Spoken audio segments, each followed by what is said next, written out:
Welcome to Tenor Tech, where I solve the problems you didn't even know you had. In this video, I will show how to change alternator Jeep Patriot, updated. Begin by disconnecting the negative battery terminal and allowing the system to rest for a few minutes. Then remove the engine cover and locate the alternator on the passenger side of the engine bay.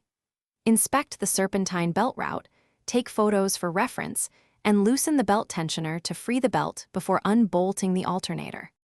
With the battery secure, unplug the alternator connectors and remove the main power cable using a deep socket. Support the alternator as you remove the top and bottom mounting bolts so it does not fall.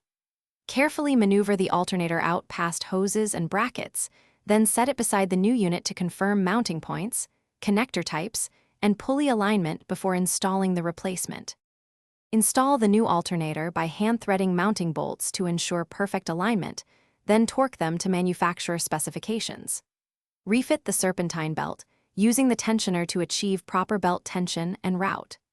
Reattach electrical connectors and the main power cable, reconnect the negative battery terminal, start the engine, and check the charging voltage and warning lights to confirm success. Thanks for watching. Subscribe to keep your life in tune.